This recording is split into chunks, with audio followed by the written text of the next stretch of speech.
The absence of the late, great Bray Wyatt can still be felt today.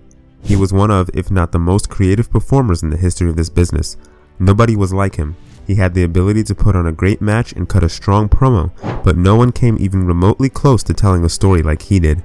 He literally had the whole world in his hands with how he presented himself.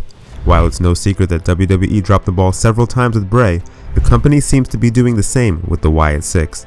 Don't get me wrong, the stable debuted in strong fashion, but the company has failed to live up to that debut by showcasing the entire stable rather poorly. So today, let's see where things went wrong and how the Wyatt Sicks is as good as done for right here on JRSlobberKnocker. Let's get right into it.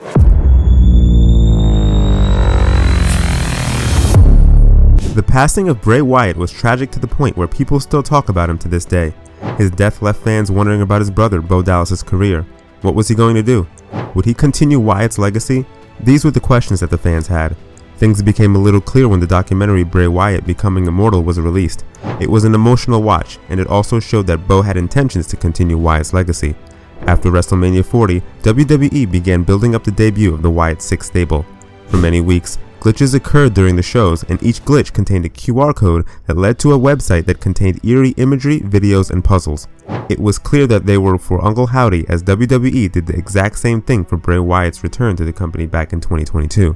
While one might think that this went on for far too long, WWE accomplished its goal of grabbing people's attention.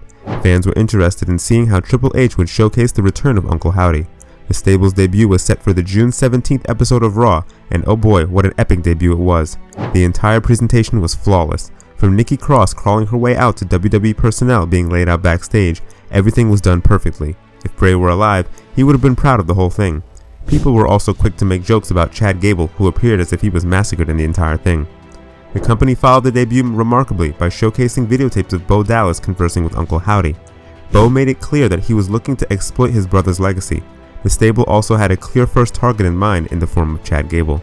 Poor Gable was already having a tough time in winning the Intercontinental Championship, and now he had to deal with a stable which was just trying to end him entirely. For the next several weeks, the Wyatt Sicks continued to target Chad Gable in different ways. Gable had enough, and he called out Bo Dallas on the July 15th episode of Raw. Gable aligned himself with the Creed brothers, and they tried to take out Bo, but that plan backfired when the rest of the Wyatt Sicks showed up.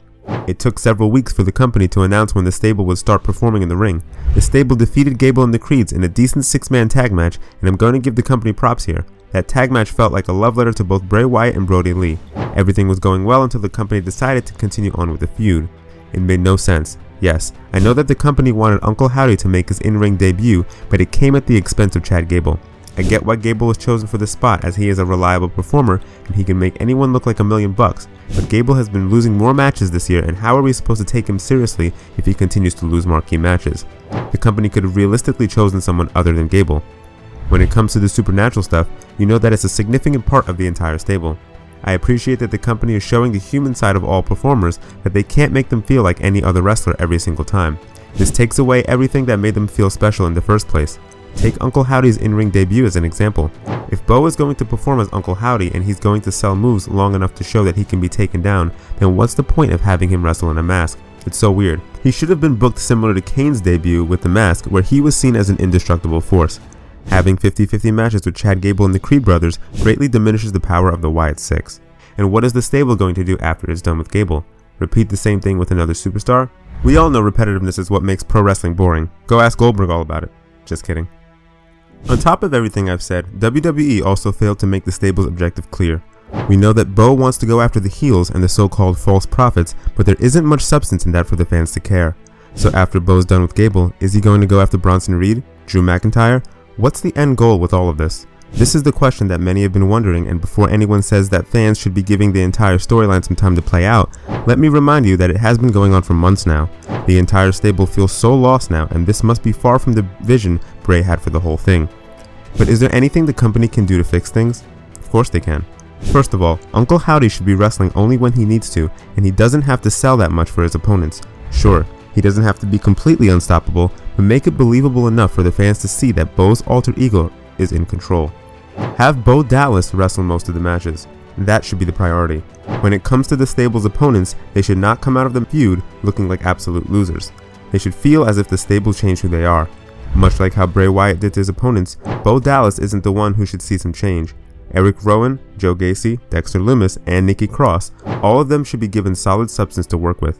Their intentions should not only be clear, but intriguing enough for us to care. Until WWE resolves these concerns, the Wyatt Sicks might soon just be another stable on the roster. So there you have it, folks. What do you guys think about the Wyatt Sicks? Do you guys feel that the company has dropped the ball with the stable, or do you think that the fans should be more patient and let everything play out? Let us know in the comments below. You might also want to check out our other awesome videos on the channel. Make sure to subscribe to JRSlobberKnocker for more.